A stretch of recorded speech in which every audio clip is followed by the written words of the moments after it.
Everybody focus. So today we are going to look at graphing square root functions. This is going to be a lot like graphing our quadratic functions. It's just the graph that we start with is going to be different. So we're going to start by graphing f of x equals the square root of x. So just the basic parent function. And just like we did with our quadratic, we're just going to make ourselves a table. So if I plug in 0, what is the square root of 0? 0. So I'm going to put me a dot right there at 0, 0. If I plug in 1, what is the square root of 1? It is 1. So I'm going to put another dot here at 1, 1. If I plug in 2, what do I get? I do not get 4. The square root of 2, it's weird, right? It's a decimal. So we can't do this if we're doing it without a calculator, right? So we can't do square root of 2. Could we do square root of 3? Could we do square root of 4? Okay, let's use that one next then. What is the square root of 4? 2. So at 4, 2, I'm going to put a dot. Can I take the square root of 5? No, not evenly anyway.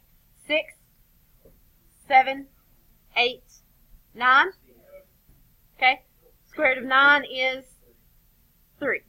And so 9, 3 is right here. And then after that, I'm going to start going off of the graph. Can I take the square root of a negative number? I cannot. So since I cannot take the square root of a negative number, I'm not going to plug any negative numbers into this. So these points right here are the 4 points I want you to have to start with whenever you're doing a square root function. So it will have a square root function has an end point right here. It does not go past 0, 0.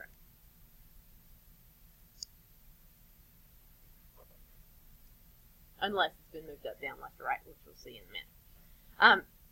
So this is the graph that we start with every time that we have to graph a square root function. The domain of this graph, the x values that we can plug into this graph, if we think of like a vertical line here, the x values, we could use any big number, but we can't use any negative numbers, right? So, not with that. Okay. So, our domain is going to be either, you can write it this way, x is greater than or equal to 0. Or, if we use interval notation, we would say bracket 0, comma, infinity, and then parentheses. Alright, so we include 0, so we use a bracket, and then we go to positive infinity. Always use a parentheses with infinity. Use that. Okay, domain and range are going to be asked about a little more with these than with the quadratics. Because what was the domain for the quadratic always? All real numbers, right? The range may be different, but the quadratic always had all real numbers for its domain. That's not going to be the case for these.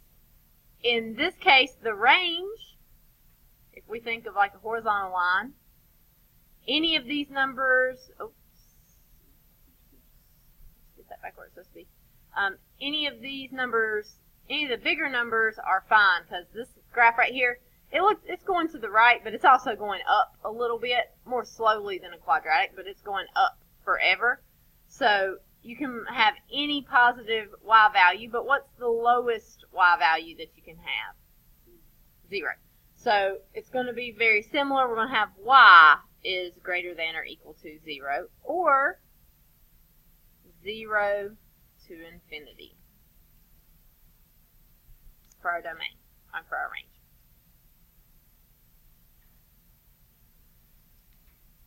So with a square root function, you should have limits on your domain and your range because you're going to have a stopping point, right?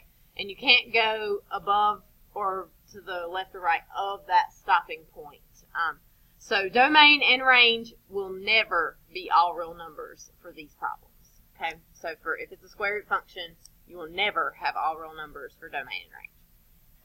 So let's look at how these problems work.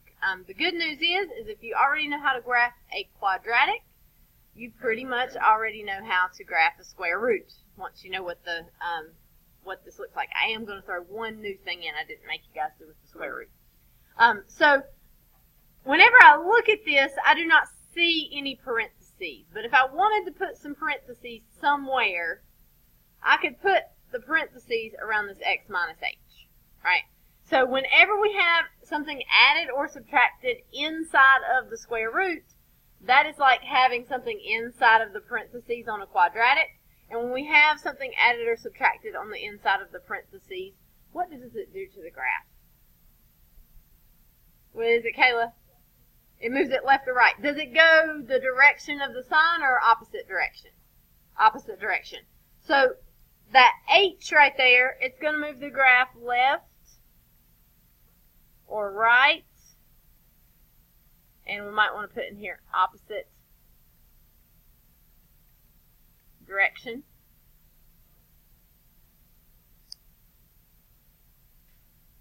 Okay.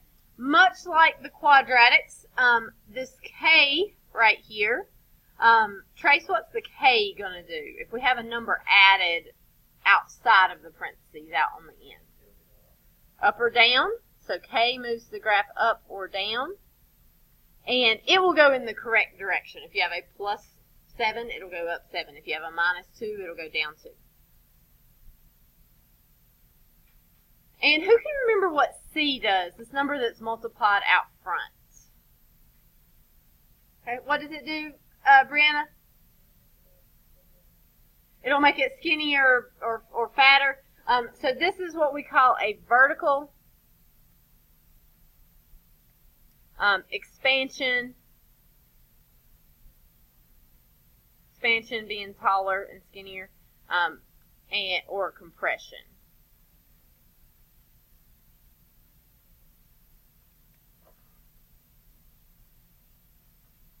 And the one thing I'm going to kind of extend and make you do here is we are actually going to graph some where it has an expansion or compression. I did not make you guys do that with the quadratics, but we are going to do that for these problems. I could have made you do it with quadratics, but I just didn't. Okay, so most of this you already know. You're just starting with a different graph. So we're going to begin with y equals negative square root of x plus 3 minus 4. And then we're going to tell the domain and range. Typically, I like to graph first, then think about the domain and range.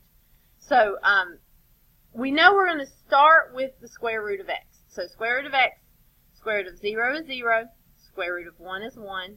We cannot take the square root of 2. We cannot take the square root of 3. The square root of 4 is 2. And then we can't take the square root of a lot of these.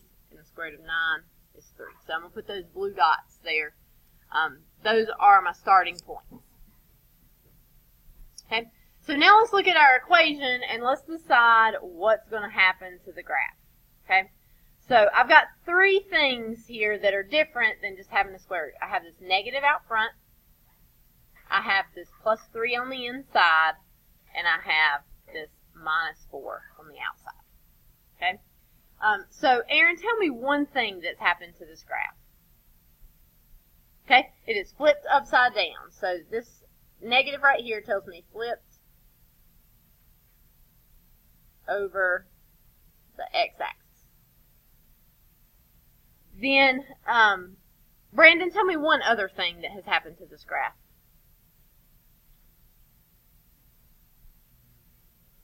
Okay, it moves left. How many? Left 3.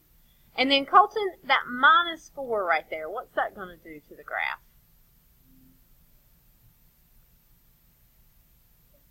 It's up or down. Since it's a minus, which way is it going to be? Down 4. Good job. All right, so we have to do all of these things to this graph. What do we have to do first? We've got to flip. You're going to flip first then you move it. So let's flip it first. I'm going to use some red dots for that. So if we flip it over the x-axis, we get those red dots right there.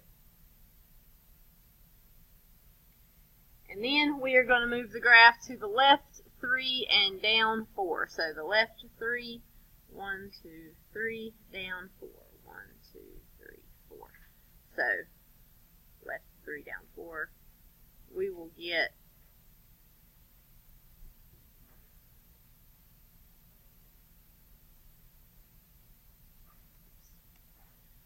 these green points right here. Now here's one thing to really be careful of, because with the quadratic, the graph goes on in all directions. You have to make sure when you draw in your line, draw in this side of the line, put an arrow, do not go past that dot right there. That's your end point, right? So this point right here was my starting point or my end point for the quadratic. So it has to still be a end point here. You don't want to go past that point.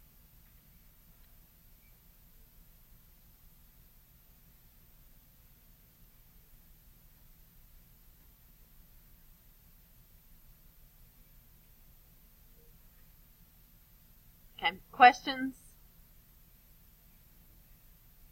Same stuff that we were doing with the quadratics, we're just starting with a different set of points, starting with a different graph. Now, domain and range, we need to talk about those a little bit. So, when we're thinking domain, if I have a vertical line right here, and I take this vertical line, and I'm thinking about all my x values, over here, everywhere it hits, my vertical line hits that green graph. So I have x values, and it would keep on in this direction, right? But when I go to the left, what's the lowest x value that I'm going to have? -3. So I'm going to say for my domain, x is greater than or equal to -3. Or if you prefer the interval notation, you're going to use a bracket, -3 to infinity.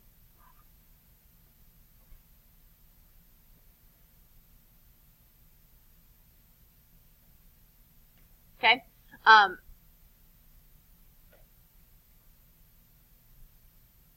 The range, whenever I look up here, I've got nothing. But when I get right here, my line starts to cross, right? So my y values are from this point down, and this graph keeps on going down forever, although it's mostly to the right, but it's still going down a little bit here. So anything below, let me do that. Anything below, anything below this point right here is going to have a y value. So what is that y value? What's that highest y value that we can have? It is -4. Now this time we're looking at -4 and everything below it because this graph has been flipped upside down. So this time we're going to say y is less than or equal to -4. Raise your hand if you can tell me how to do that with interval notation. What do you think, Kason? Almost. Your lowest number always has to be first. So which one's lower, -4 or -infinity? -infinity. So if we switch that around, we'll put -infinity first, and then we'll have the -4, and then we'll use the bracket with that -4.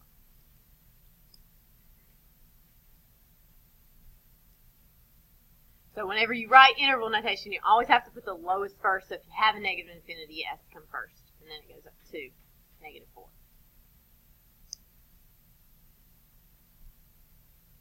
Now, let me show you a few things about how you can know domain and range even if you don't graph it. First of all, for domain, whatever is under the square root must be greater than or equal to 0.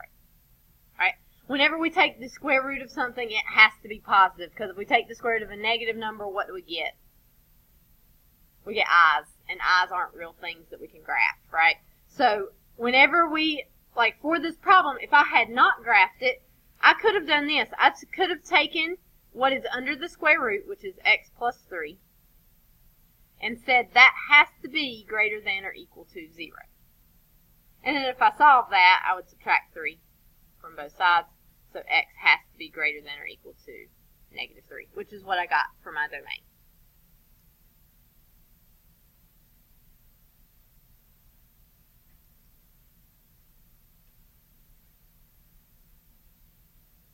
Okay. Questions on that? All right, when you think of range, the only thing that can change your range for a square root function is whether or not it's been shifted up or down. Because if we shift it left or right, it's just sliding along that x-axis. The lowest point is still 0. Okay?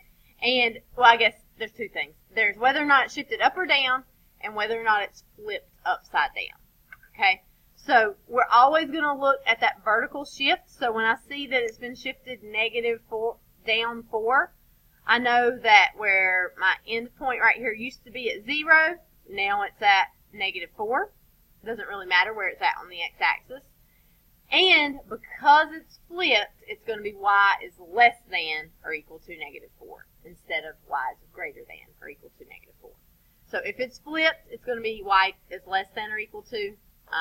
If it's positive, it's going to be y is greater than or equal to. Okay? Questions? All right, let's look at our next one. And here is where I'm going to have you guys do something that you haven't done yet. So we've got y equals 2 times the square root of x plus 5. And we need to find the domain and range and graph it. So one thing here we should be pretty familiar with doing, and that's the x plus 5. So Aaliyah, that plus 5 right there, what's it going to do to the graph? Left 5. Very good. All right, the other thing that's happened to the graph here is we've got this 2. And this is a vertical expansion by a factor of 2. It's going to be an expansion if you have a number bigger than 1. Big numbers take the graph and they stretch it out on that y-axis. Small numbers between 0 and 1, they take that graph and they squish it down, shorter and fatter. So, I think the easiest way to do these expansions or compressions, because they're the hardest thing about graphing, is to just start with a table, or the table that we started with. The square root of 0 is 0. The square root of 1 is 1. The square root of 4 is 2. And the square root of 9 is 3. That's just these points, right? I'm going to graph these here with a black dot. We have not done anything yet. That's just our starting points, right? That's our parent graph. All right, so if we are taking something by the y-axis and we're stretching it twice as tall as it was, what we're going to do is we're going to take all of our y-coordinates, always the y-coordinates, because these are vertical expansions or compressions, and we're going to multiply those y-coordinates by whatever number is out here, right? So 0 times 2, that's just going to give me 0, sorry. 0. Let me fix that there. All right, 1 times 2 will give us 2. 2 times 2 will give us 4, and 3 times 2 will give us 6. All right, so we're just multiplying all of our y-coordinates and your y-coordinates only, so this is not a horizontal stretch or shrink, it is a vertical stretch. And then we're going to graph those points with the new y-coordinates. So 0, 0 doesn't move. It's stuck on the origin, it doesn't move. But 1, 1 is now going to be 1, 2. 4, 2 is going to be 4, 4. And 9, 3 is going to be 9, 6. So you can kind of see it's taking everything and it's stretching it up so it's taller there.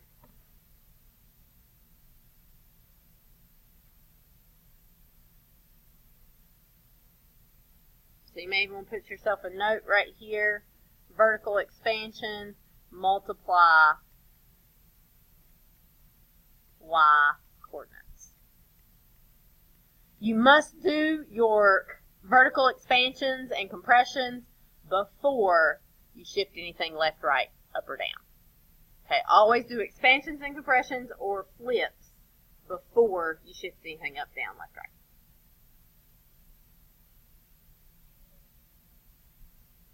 Okay, any questions? All right, now we still have to move this to the left 5, so we're just going to take all these points. We're going to move everything to the left 5. Take all those blue points right there.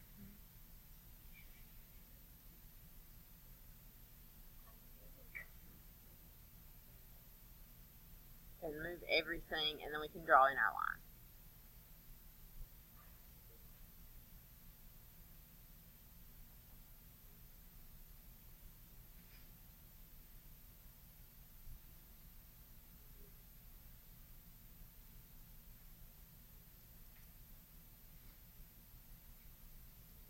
Have questions on the graph?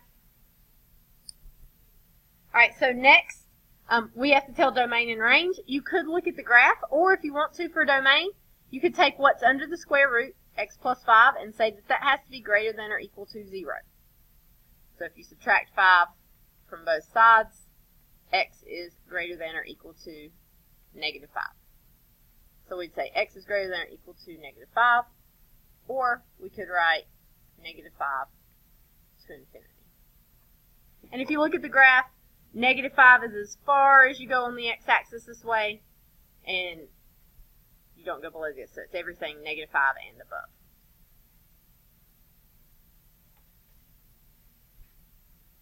Okay? Our range. Has our range changed any from the original black dots that we had there? It's like it's taller, but does its lowest point change at all? It does not, and that's all you really care about for your range. So the lowest point that you have is at y equals 0. So y is greater than or equal to 0, or you can say 0 to infinity. So unless you have a flip or a vertical shift, your range will be y is greater than or equal to 0.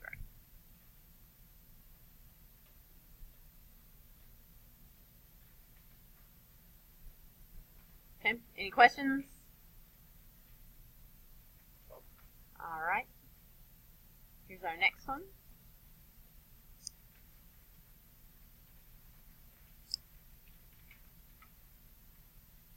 We've got negative 3 plus 0.5 times the square root of x, and we're supposed to find the domain and range.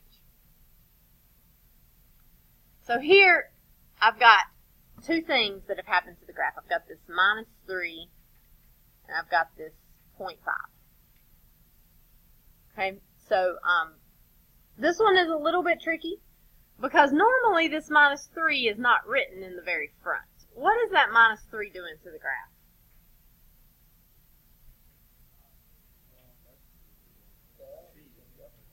That is your up or down. It is not your C.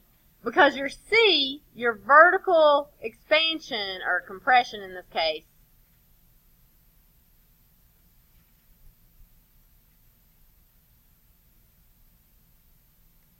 so your vertical expansion by 0.5, that's this number right here. It's multiplied by your square root. This negative 3 right here, if I wanted to, I could rewrite this. I could say y equals 0.5 square root of x minus 3, like that, and then it would look like the other problems a little more. So that right there is going to move this down 3.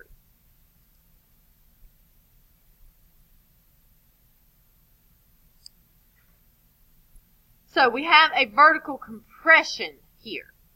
So I'm going to do the same thing I did for the last problem. I'm going to think of those points that we start with. So those points are 0, 0, 1, 1, 4, 2, and 9, 3. And when you have a number multiplied on the outside of the square root, It is a vertical compression, which means we are going to multiply which coordinate by 0.5? The y coordinate, right? Always the y coordinate. We are not doing horizontal expansions or compressions, although those do happen here. So we will never multiply the x. We will always multiply that y. So we're going to multiply everything here by 0.5. All our y coordinates. So we're taking half of all of these. Here we'll just get 0. Here we'll get 0.5. Here we'll get 1. And here we'll get 1.5. So our new points, 0, 0 doesn't move. You'll see that's a trend. It doesn't ever move. 1.5, so that's going to be right here. We've got 4, 1. And we've got 3, 1.5. Here, so it takes that graph and it squishes all the points so they're half as tall as they used to be.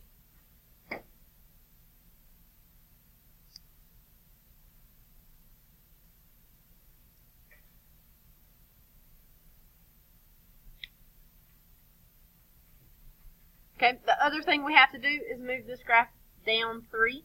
So we're going to take all those blue points and we're going to move them down 3.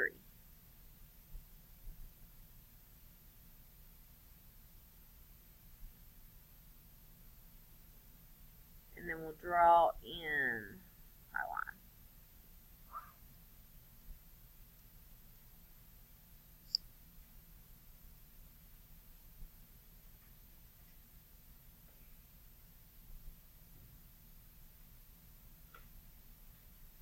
So, Stephanie, for this one, what would the domain of the function be? Good. 0 to infinity, or if you would rather, you can say x is greater than or equal to 0. Okay. Notice, if you take what's under the square root, which is just an x here, and you set it greater than or equal to 0, you get x is greater than or equal to 0, if you want to try to do that without thinking of the graph.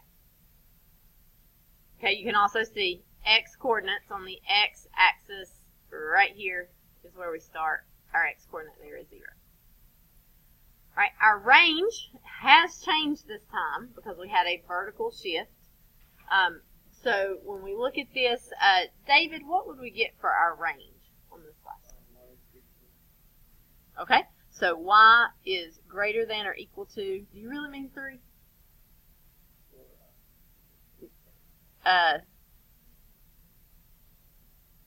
Negative what? Negative 3, yes, okay. So negative 3. And if we want to do that with interval notation, that'd be negative 3 to infinity. Okay, and you can see here, what you can kind of think of here, that end point is what you're looking at. That end point is at 0, negative 3. So in this case, your x coordinate is 0. That's the lowest x coordinate you're going to have, so x is greater than or equal to 0. And then your y coordinate is negative 3, so y has to be greater than or equal to negative 3. Range could be negative if you, could be less than or equal to negative 3 if it's split, but this one wasn't. Okay, so your domain and range, they always come from that starting point right there.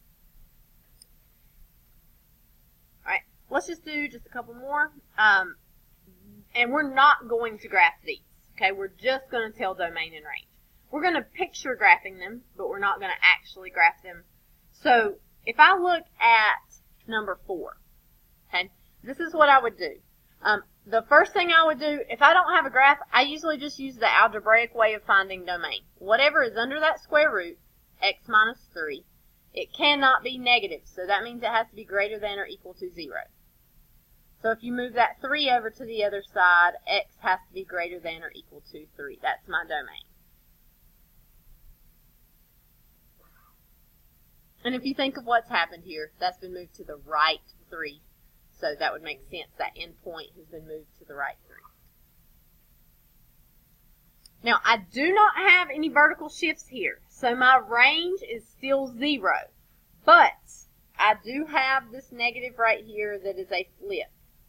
So that means instead of having something that looks like this, now I have something that looks like this. So whenever that happens, my range, where it used to be y is greater than or equal to 0, now it's going to be y is less than or equal to 0. Or I guess I should be putting, I could say here 3 to infinity. Or over here, I'd have to say, since I'm less than this time, I'd have to say negative infinity to 0.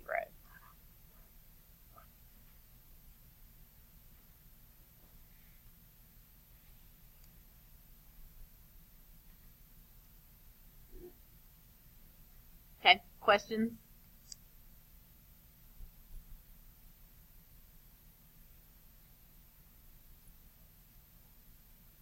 Okay, so for number 5. Okay, for number 5, I've got what's underneath the square root. X plus 3 has to be greater than or equal to 0. So x has to be greater than or equal to negative 3. That is my domain. If I want to, I can write that negative 3 to infinity.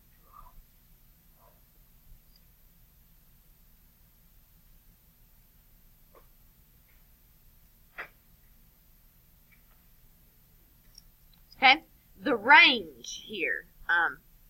My range is normally y is greater than or equal to 0. I do not have a flip, so it's still going to be greater than or equal to. But my graph has been shifted down 6 here. So that point that used to be at 0, 0 now has a y coordinate of negative 6. So y is greater than or equal to negative 6.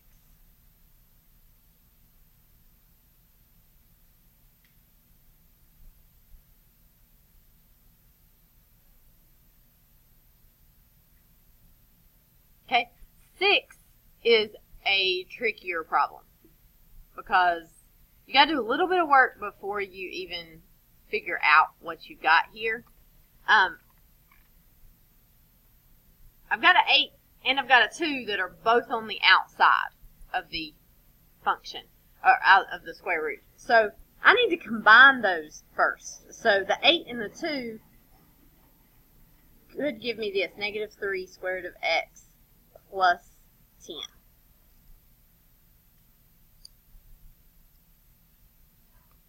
Okay, we're just combining that 8 and that 2. So if I look for domain here,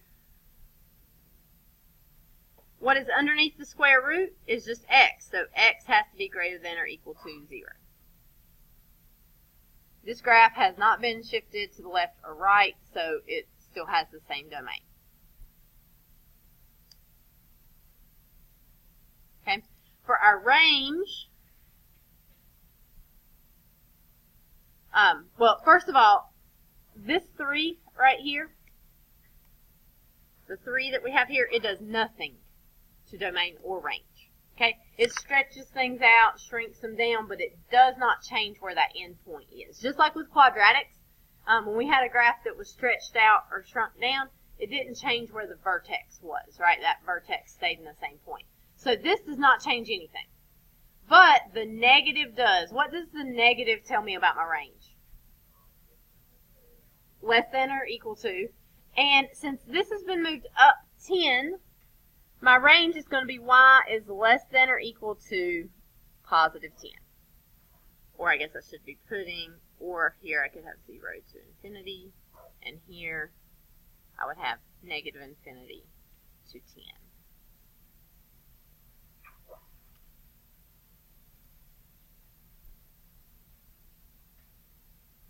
All right, any questions?